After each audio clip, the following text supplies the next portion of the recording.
Salve galera, Luiz e Estela aqui, diretamente da Austrália no Working Holiday Visa, e hoje a gente vai falar um pouco sobre o trabalho regional, que se você está pesquisando aí um pouco sobre o Working Holiday Visa ou 462, você já deve ter visto alguma coisa sobre o trabalho regional, trabalhar em fazenda e tal. E hoje a gente vai falar para vocês as categorias que tem e quais são os principais requisitos do governo, como que você pode verificar se o trabalho se enquadra ali ou não, e se planejar um pouco mais aí se você está pensando em vir, e para onde você deveria ir, para onde você deveria mirar os seus esforços e qual é a nossa experiência com tudo isso.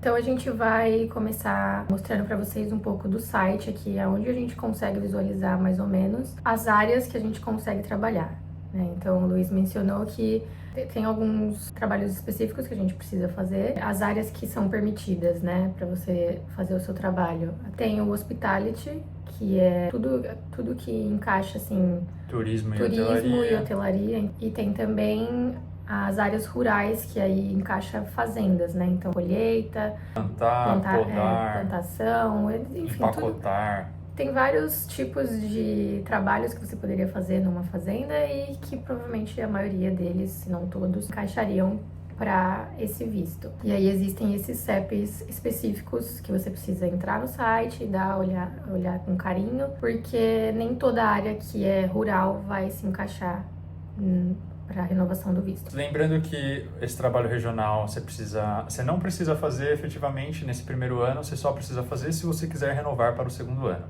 E aí você precisa fazer um mínimo de 88 dias, é uma exigência do governo.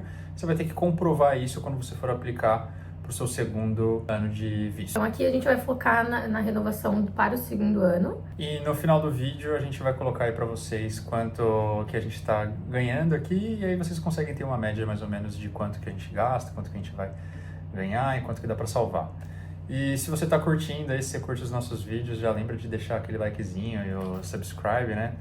Fazer aquela famosa ajuda aí pra gente. E comenta aí o que você curte dos vídeos e o que você gostaria de ver.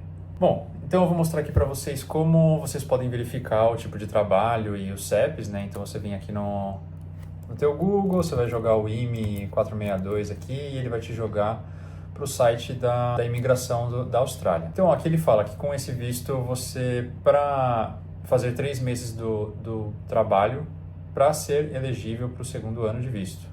Então a gente vai dar uma olhada aqui nesse link do trabalho. Aqui ele vai falar um overview do que é, quais são as indústrias. Então a gente falou, né, turismo e hospitality em áreas remotas, né? Então tudo vai ter os CEPs específicos. A parte de fazenda, então trabalhar com animais e com plantas, pescaria e trabalhar com pérolas e construção e alguns outros itens aí que eu acho que são um pouco mais difíceis de ingressar nesse tipo de trabalho. Então ele te fala que seria válido mais ou menos, né? Então, por exemplo, trabalhar em café e restaurante, trabalhar em pubs, em bares, em clubes, enfim, uma série de coisas. E lá para baixo, né, ele vai explicar exatamente o que se enquadra em cada categoria. Lá embaixo ele fala como contar esse trabalho. Não é muito claro. É um pouco confusa. Algumas pessoas às vezes falam uma coisa, outras pessoas falam outra. Algumas falam que se você fizer 5 dias vai contar a semana toda. Outras falam que não, que vai contar só os 5 dias. O que a gente recomenda, né? Ali fala que a gente precisa de 88 dias. Mas se você conseguir fazer mais dias, é o ideal, porque aí você tá se resguardando. Se você fez alguma conta errada em algum momento, achou que tinha feito, né, tantos dias e você na verdade fez um pouco menos, então você tá se resguardando para garantir que você vai conseguir o seu segundo ano. Os olerites aqui, geralmente, eles são quinzenais, e aí lá nos olerites vai aparecer quantas horas você trabalhou. Então, se você trabalhou um dia 3 horas e no outro dia você trabalhou 8, 9, isso vai ser traduzido em X dias pela imigração. E aí lá embaixo falam, olha, o que é Austrália remota e muito remota, que é o que seria válido para turismo e hospitality. E aí você vai ver, por exemplo, a gente está no Northern Territory, né? Território do Norte. E aqui todos os CEPs são válidos para trabalhar com hospitality. Então a gente veio aqui para Darwin, que é a capital do estado, e a gente está trabalhando num hotel, e aí, independente do CEP que seria aqui, ele é válido. Antes a gente estava em Perth, na Austrália Ocidental. E aí a gente teria que verificar se a cidade se enquadra em algum desses CEPs aqui para poder ser válido para essa renovação. E a Austrália Ocidental é o maior estado. A gente estava na região de Perth, e os CEPs que eram válidos para a área de hospitality eram CEPs a 6, 7 horas de distância, às vezes até mais, 12 horas de carro para cima, são válidos. E lá para cima tem pouquíssimas cidades grandes. Tem Broome, sei lá, e algumas outras cidades também que não são muito grandes. Tem algumas que são bem turísticas, algumas que são mais para dentro do deserto, que vai servir de apoio para aqueles campos de mineração e para os trabalhadores que ficam por lá. O intuito desse visto, principalmente para quem vai fazer a renovação e o que a imigração quer, é pessoas para trabalhar para essa mão de obra que as pessoas daqui não fazem esse tipo de trabalho. Então, eles querem pessoas para trabalhar nas fazendas, para trabalhar num hotel de beira de estrada, e por isso que, geralmente, se você for pesquisar um por um desses CEPs, eles vão ser CEPs mais afastados da parte central das cidades, né? Você já tenha em mente que se você for fazer o segundo ano, né, você vai provavelmente ter que ficar um tempo aí mais isolado. Agora falando um pouco mais das categorias dos trabalhos. Tem o trabalho de fazenda, e aí a nossa experiência com o trabalho em fazenda. A gente aplicou para muitas fazendas ao redor de Perth, porque os CEPs que são válidos para trabalho em fazenda, geralmente eles são um pouco mais próximos da região metropolitana do que os de turismo, né?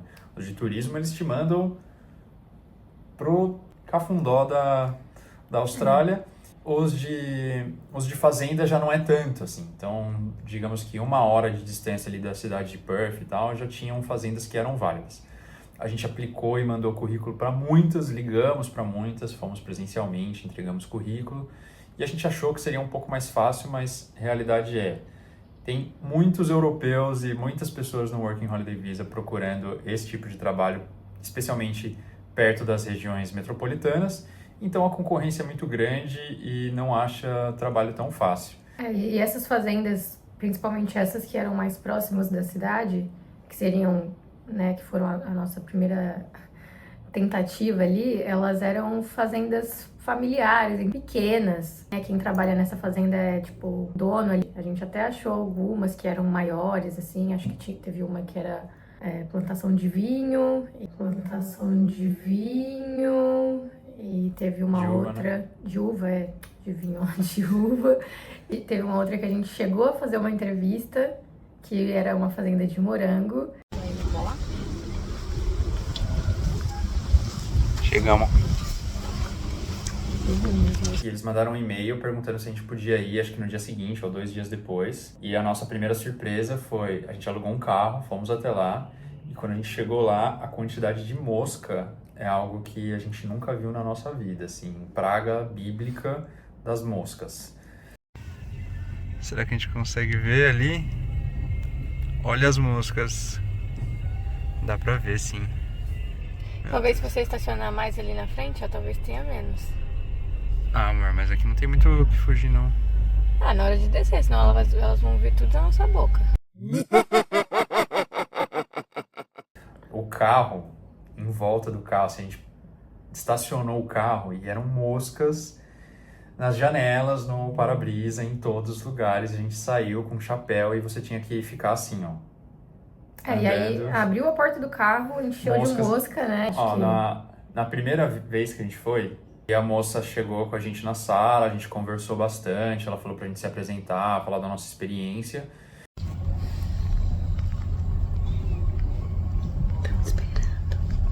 Dá pra ver as moscas. Ui, passou uma no meu ouvido. Aqui não dá pra ver muito bem. Tem um morangão enorme ali. E ela perguntou, beleza, eu estou procurando por um líder de equipe numa fazenda e alguém que dirija trator. Agora se vendam aí. E a gente, obviamente, não tem experiência como líder de equipe em fazenda, né? E também, obviamente, não tinha experiência dirigindo trator. E o cara da Argentina lá, ele falou, já dirigi trator XYZ, esse outro aqui e tal. Ela falou, beleza, você tem um emprego. Vocês, infelizmente, assim, fácil, né? Tipo, o cara tinha experiência dirigindo trator. Assim, ele nem tava se esforçando muito, né? Tentando se vender, mas só pela experiência que ele tinha com o trator, ela já, na frente de todo mundo falou, mesmo, você falou, tem um você emprego. tem um emprego, vocês não têm. Mas aí ela falou que 2 semanas depois dali, eles iam começar a temporada de de poda de morango. E a gente ficou, ótimo. Então, beleza, a gente não vai sair daqui hoje com o emprego, mas daqui 2 semanas, né? Ela gostou da gente e ela demonstrou que tinha gostado, mas ela falou pra isso aqui não, mas pra próxima leva aí de contratações, pode ser. E aí a gente voltou 2 semanas depois, a gente voltou preparado, na segunda vez, a gente comprou aquele chapéu com rede, que a rede fica aqui, né, fechadinha aqui no pescoço, para as moscas não ficarem batendo na nossa cara. E a gente foi ali com a roupa já preparado para fazer um teste ali, né, se ela calça, falasse, manga longa. se ela falasse, vai lá e faz a poda do morango, a gente tava preparado. Luva, inclusive. Luva. Pra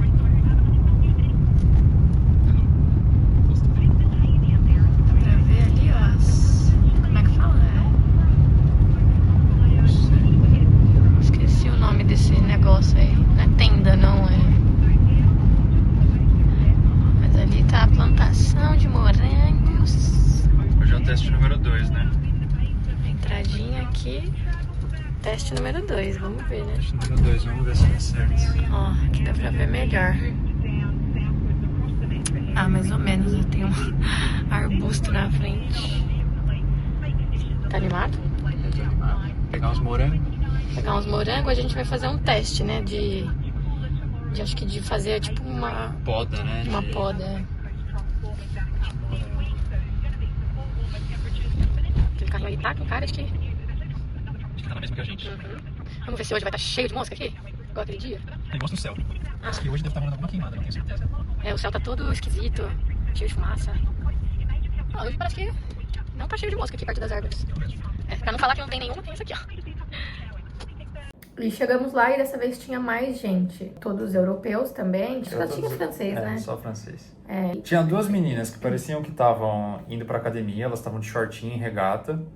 Tinha um casal e tinham 2 caras que estavam com roupa de trabalho de construção.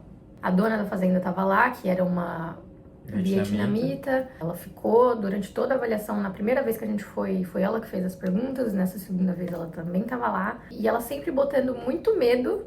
Acho que não era nem querer botar medo, mas ela queria preparar a gente para uma realidade. Para a realidade que seria. E ela estava sendo 100% sincera no que ela estava falando. E ela estava falando, gente, isso aqui não é um trabalho fácil. Tem gente que chegou aqui e fez 1 hora de trabalho e foi embora porque não aguentou. Ela quis preparar a gente psicologicamente pra gente chegar lá já sem muita expectativa de que vai ser um trabalho fácil. Porque se a gente falar, colher morangos vai ser fácil, né? Ficar colhendo, mas não é assim que funciona. Até porque a gente vê alguns outros vídeos de outras pessoas que fazem working holiday e às vezes eles dão aquela glamourizada nesse trabalho de fazenda, né? Vai ser um negócio divertido, conhecendo gente do mundo inteiro. E a realidade é outra, né? Depois que você já tá mais acostumado com o trabalho, provavelmente as coisas ficam um pouco mais fáceis. Você conhece realmente pessoas de todo mundo. Mas é trabalho físico, e trabalho físico, gente, sempre... Ainda mais um trabalho que você não é acostumado, que você nunca fez na vida. Se você tá fazendo colheita, provavelmente você vai ficar carregando um balde pesado aqui na frente, preso no seu corpo. A dona da fazenda falou, bom, agora eu quero que vocês façam um teste de meia hora e a gente vai avaliar vocês. E aí ela veio com... uma foice pequena. Desse tamanho. Ela deu luva para quem não tinha luva, só nós tínhamos luvas, na verdade. Ela deu luvas, deu uma foice pequena e ela foi ali rapidinho e explicou o que a gente ia fazer. Parece que tem 2 tipos de morango. Tem um que fica tipo assim, um arbustinho um pouquinho maior e tem um que é quase que direto no chão. E a fazenda ali que a gente estava era direto no chão. E naquela época o que a gente ia fazer? A gente ia pegar aquela planta que ainda não estava dando frutos e a gente ia cortar ela, porque acho que na sequência ela ia nascer e dar os frutos. Ela foi rapidinho, mostrou pra gente, falou, olha, você faz um corte só, é um corte pra dentro, você nunca faz ele pra fora, e você tem que ir numa só. Enfim, deu as dicas ali e falou, terminou aqui, dá uma limpada de terra e tal, vai pro próximo. Cada um vai fazer uma linha aqui, né, porque são aquelas linhas imensas, infinitas ali de morangos, e o cara aqui, o líder do time, vai avaliar vocês. Começamos a fazer, eu ainda falei pra Estela, olha, são 30 minutos, vamos, arregaçar aqui, fazer rapidão, porque... Porque não tem como. 30 minutos a gente vai fazer, a gente se esforça uma vez, se a gente tiver que fazer um pouco mais devagar depois, a gente faz mais devagar depois. Importante a gente fazer rápido agora. E a gente fez ali rapidão. Gente, era muito difícil. Tipo, É difícil de fazer numa só. Tipo, impossível, porque você agarrava assim de galinhos, assim, né? E são vários. E aí, se aqui. você tenta fazer numa só, você tem que ter muita força, você tem que ter... Tem que ter o jeito da lâmina, o jeito também, E tinha que fazer pra direção certa, e aí eu tava fazendo pra direção errada. O cara veio, chamou a nossa atenção uma vez ali, porque a gente tava fazendo... Mais de um corte. E ele chegou pra gente e falou assim, olha, não é pra vocês fazerem agachados. Quem estava agachado, terminava e eu tipo meio que andava caranguejinho ali, agachado e ia pra próxima. Ele falou, não é pra fazer agachado. É pra você fazer corcundão mesmo, porque você consegue ir pra próxima mais rápido, pra próxima planta. E se você tá agachado, você vai um pouquinho mais devagar. E aí eu falei, beleza. Fiz ali, acho que uns 2 minutos, e aí minhas costas falaram, não dá. E aí eu voltei a fazer agachado. Fizemos mais um tanto ali, a gente provavelmente fez uns, eu não sei quanto, uns 20 metros, talvez um pouco menos, de cortar ali. E chegou no final, a mulher falou, olha, tá bom já, a gente vai falar agora quem passou, quem não passou no teste. E aí ele falou, meninas ali, as 2 meninas que estavam com a roupa de academia. Obviamente não, vocês não passaram, muito pra trás, não fizeram quase nada.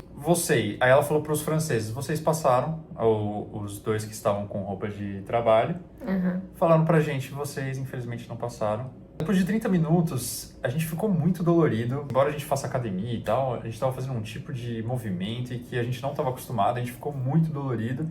Depois a gente foi perceber que foi muito melhor pra gente não ter passado nesse teste, porque a gente não ia aguentar.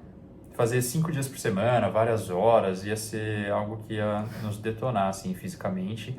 E foi o melhor a gente não ter passado. O que já nos leva para a segunda parte aqui, a parte de FIFO. Então, quando a gente viu que fazenda não era pra gente, e que pelo menos esse tipo de fazenda não era pra gente, a gente começou a aplicar para vagas FIFO, que é o Fly-in, Fly-out. Na Austrália Ocidental, tem muitas mineradoras e muitos campos de mineração. Então você vai até lá, trabalha 1 ou 2 semanas, volta, descansa 1 ou 2 semanas, ou alguns tipos de turnos dessa forma. E a gente começou a focar, começou a focar nesse tipo de vaga. Também é um trabalho pesado, porque você vai ficar trabalhando 1 ou 2 semanas direto, E são 12 horas de trabalho por dia. A maioria são 10 ou 12 horas de trabalho por dia durante 7 ou 14 dias seguidos. Sim, seguidos, Então você trabalha nessa escala de 1 semana lá, trabalhando direto, e 1 semana em casa descansando. Ou 2 lá e uma ou aqui, 2 que eu acho que é o lá mais e comum. uma aqui, enfim, tem vários tipos diferentes, assim, de escala, mas geralmente sempre em turnos de 12 horas ali. E aí lá na mina, eles têm toda uma estrutura, dormitórios, onde as pessoas que trabalham lá ficam hospedadas, tem um restaurante, tem a cozinha, tem academia. E aí a maioria das pessoas que vai para trabalhar FIFO, que estão ali no Working Holiday, elas pegam essas vagas que é para trabalhar na cozinha, que é para trabalhar no housekeeping, que é camareira ali, arrumando os quartos, limpando. A gente começou a focar nisso. A gente queria arrumar um trabalho na cozinha ou limpando. A gente começou a enviar muitos currículos online. Fizemos muitas aplicações. Muitas aplicações. A gente focou assim em deixar o nosso perfil, o nosso currículo o mais atrativo possível, Porque é importante que você tenha experiência para trabalhar no FIFO. Ou a experiência ou alguém que te indique para entrar lá. E como a gente não conhecia pessoas que trabalhavam com FIFO, a gente deu aquela maquiada ali no nosso currículo. A gente não queria mentir. Muitas pessoas falavam pra gente: vocês têm que colocar no currículo de vocês que vocês já trabalharam com FIFO, que vocês têm experiência com FIFO, coloca lá o nome da empresa X. A gente não queria fazer isso. A gente foi um pouco menos mentiroso. Só, mas a gente deu aquela maquiada boa para tentar atrair eles. A gente até conseguiu passar em 2 etapas ali, chegar um pouco mais avançado, só que no fim das contas acabou não dando certo. Eles negaram ou ia demorar muito para nos chamar e a gente estava ali já quase 6 meses de visto e a gente teria que fazer os nossos próximos 3 assim que possível. Logo, o que nos leva para a nossa terceira etapa, que seria a parte de hospitality. E a gente decidiu mudar o nosso plano, que o nosso plano era ficar em Perth e tentar algo ali um pouco próximo, né, para a gente se ancorar numa cidade grande. A gente mudou esse plano, a gente pegou nossas malas e a gente veio para Darwin, no Território do Norte, sem absolutamente nada. A gente não tinha acomodação, a gente não tinha trabalho, a gente não tinha nenhuma pessoa que a gente conhecesse. Os grupos de Facebook daqui de Darwin, pouquíssimo movimentado. A gente fez posts lá no grupo dos brasileiros, no grupo dos latinos, e ninguém nos respondeu, assim, no máximo, boa sorte. Aqui é muito comum você usar o Facebook aqui pra falar que você tá chegando, que você precisa de um lugar pra ficar, que você precisa de emprego, e as pessoas vão te ajudando, né? Os brasileiros comentam.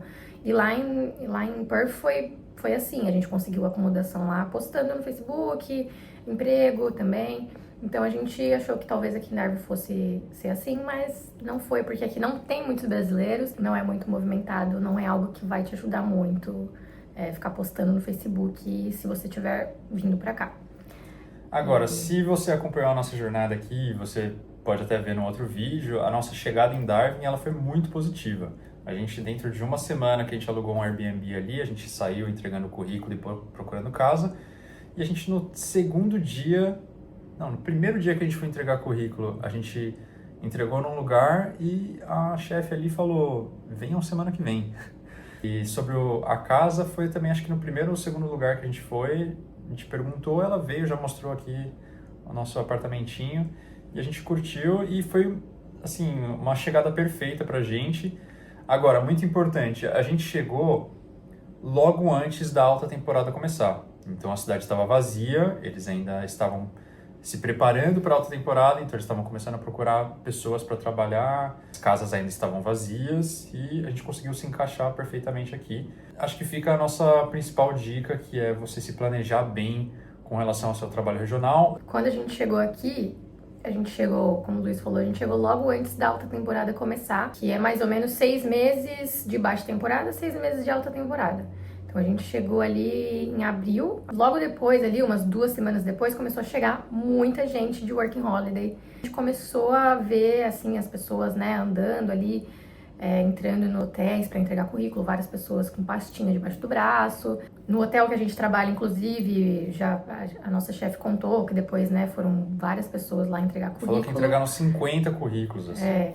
Se a gente tivesse vindo 2 semanas mais tarde, já não teria talvez dado a mesma sorte, porque aí o que estava de vaga aberta já estaria com gente contratada, né? Então não teria mais muita vaga pra gente. Então, pesquisar muito bem o lugar que vocês estão indo, né? Se vocês estão indo pro território do norte aqui, tenham em mente que existe uma melhor época para vocês virem, provavelmente um pouco antes da alta temporada começar, já começar a ir em todos os hotéis, todos os restaurantes, entregar seu currículo e ir mais de uma vez nos mesmos lugares, porque a pessoa às vezes que tá ali que recebeu seu currículo, às vezes vai jogar fora, e aí quando ela estiver precisando de alguém, ela não vai lembrar do seu currículo, ela vai, né, pegar da pessoa que chegou ali mais recentemente e entregou na hora. Então, sempre voltar nos lugares, né, mostrar a sua carinha, insistir. Também, a gente quando foi se mudar, a gente procurou algumas opções, então tinha Broome, que a gente tinha visto, tinha Darwin e acho que tinha mais um outro lugar que eu não lembro. Acho que é Karrata. Karrata. E a gente deu uma olhada boa em qual era a cidade que se encaixaria com o que a gente precisa e o que ela ia oferecer. Todas elas estavam ali chegando, próximos da alta temporada, só que a diferença era, aqui em Darwin é uma cidade, é a capital do estado. Ela vai ter bastante emprego, vai ter bastante hotel. Tem transporte público também, que é algo muito importante pra gente. A gente não tem carro, a gente optou por não comprar um carro. E Broome e Karrata não tem transporte público, a gente ia ter que ou comprar um carro, e aí você comprar um carro numa cidade remota vai sair muito mais caro, ou você vai ter que se virar de bicicleta no calor insano. Então tem algumas coisas para se colocar na balança. Venham preparados para lidar com essa primeira pressão, que é tentar arrumar o emprego. Pesquisem bem se você vai querer comprar um carro, se você vai querer depender de transporte público. O transporte, apesar de ter transporte público aqui em Darwin, ele não é dos melhores, né? Então, Vamos deixar também claro que Realidade. ele funciona bem aqui no centro da cidade. A gente tá bem no centro. A gente, pela questão de não ter carro e pelo transporte público que não é bom, a gente teve que optar por viver bem no centro da cidade. Mas a gente paga um pouco a mais, né? A gente tem que pagar um pouco a mais no aluguel, porque é assim que funciona. Se você quer morar na cidade, vai pagar um pouco mais caro. Então, o planejamento, ele é essencial para você viver aqui na Austrália.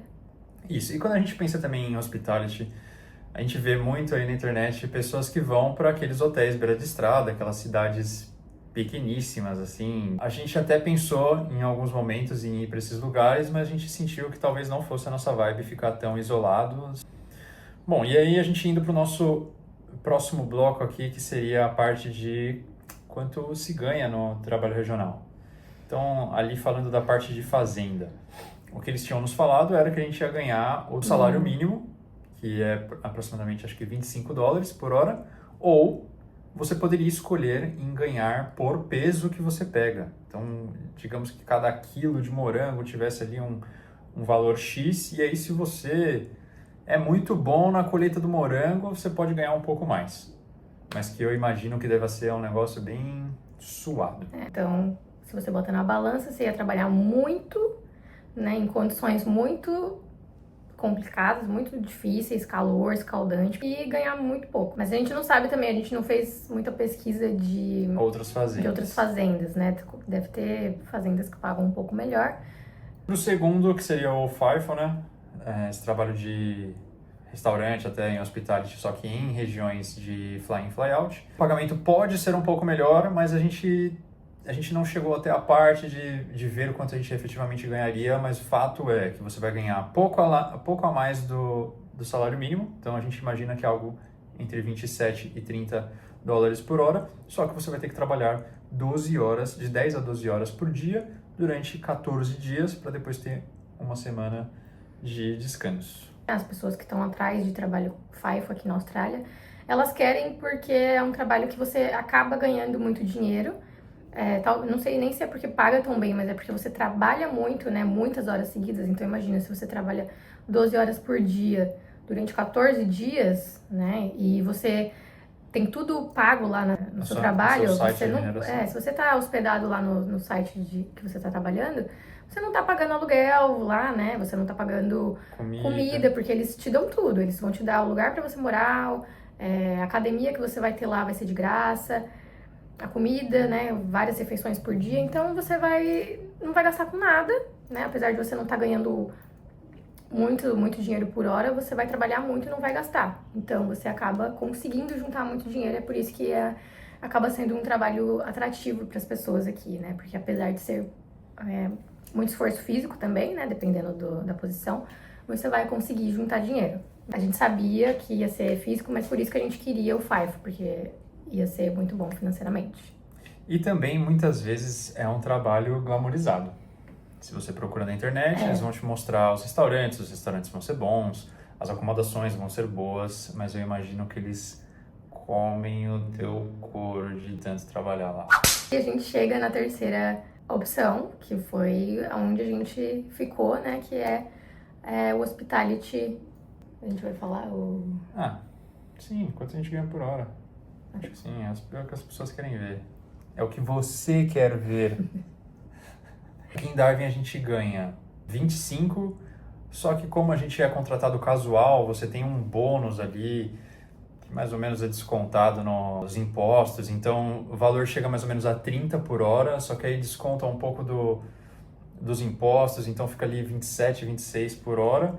A diferença é que aqui a gente trabalha de 6 a 8 horas por dia, e a nossa sorte é que a nossa chefe gosta muito da gente, gosta muito do nosso trabalho, e a gente consegue trabalhar de 5 a 7 dias por semana. A gente troca essa ideia com ela para ela dar a quantidade de dias que a gente está ali disponível para fazer. Então, tiveram semanas que a gente trabalhou 7, tiveram semanas que a gente trabalhou 6 e 5 dias. E para a gente, então, no fim de 2 semanas ali, mais ou menos, o que a gente ganha é uns $1.500 cada, e o que a gente gasta, então $1.500 cada por 2 semanas, né? Então em uma semana nós dois juntos ganhamos 1.500.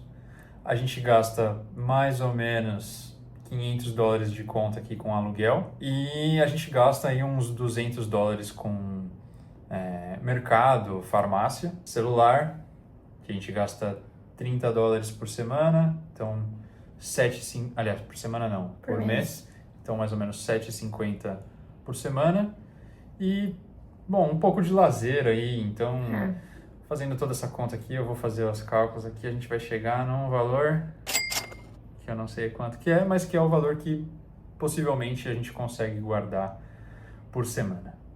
E aí você consegue se planejar aí para ver o quanto que você vai querer gastar, onde que você vai querer apertar mais, onde que você vai querer gastar um pouquinho mais. E o hotel que a gente está aqui, a gente sabe que ele não é o que paga melhor. A gente sabe que tem trabalhos aqui que provavelmente pagam, né, $30 por hora, 31, 32. O nosso com descontos, né, fica ali em torno de 27, mas a gente tem ali uma chefe que é muito gente boa, né, tem coisas que compensam, né, o salário que não tá onde a gente esperava, mas tem coisas no trabalho que acabam compensando. Então, o ambiente de trabalho ali, os nossos chefes são muito gente boa. A gente sai cedo do trabalho, né? Então tem dias que 2 horas a gente tá indo pra casa. E aí a gente tem a tarde livre, né? Pode sair, pode ir pra praia, pode sair pra jantar, enfim. A gente tem uma certa qualidade de vida, né? Por mais que a gente não esteja fazendo rios de dinheiro, a gente tem a qualidade de vida que a gente gostaria de ter. Fazer dinheiro, né? Apesar de ser muito importante, não é a maior prioridade, assim, fazer rios de dinheiro. Obviamente a gente quer juntar dinheiro aqui, mas a gente tá aqui também para aproveitar. Então a gente não quer chegar no final do dia, 8 horas da noite, e tá chegando em casa, né? Que era a rotina que a gente tinha no Brasil. A gente ia trabalhar e chegava 8 horas da noite em casa, porque trânsito, né? Enfim. E se você quiser dar uma navegada aí no nosso canal, vai ter 2 vídeos que mostram o que eu faço no meu dia a dia e o que a Estela, eu faço também, mas o que nós fazemos no nosso trabalho no dia a dia, e aí você consegue ver que tipo de trabalho que é e se você tem condições, é capaz, gostaria de fazer o que a gente faz. Chegando ao final aqui, eu vou falar para vocês como que a gente consegue validar todo esse trabalho regional para a gente poder renovar o nosso visto, né? Então, como eu falei, a cada 15 dias a gente ganha o nosso Olerite, mostrando o endereço que a gente está, qual é o tipo de trabalho que a gente está, quanto que a gente ganhou, quantas horas foram, e a gente vai juntando esses documentos, porque na hora de aplicar para a nossa renovação, a gente vai enviar todos esses documentos, a imigração vai olhar ali o CEP, vai olhar o tipo de trabalho, né, falar que é hospitality, que a gente trabalha num hotel e tal, e eles vão poder validar isso. E é isso, essa foi a nossa experiência, tudo que a gente falou aqui é totalmente baseado no que a gente viveu aqui na Austrália.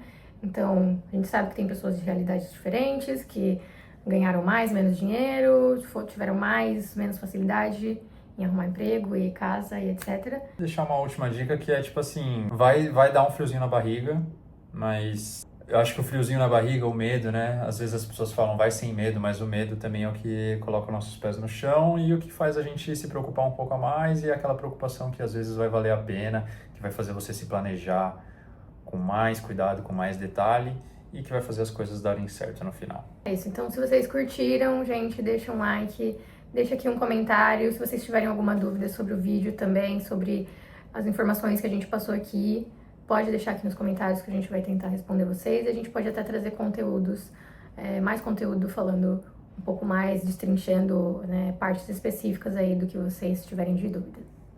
Isso. Valeu, gente. Valeu, galera.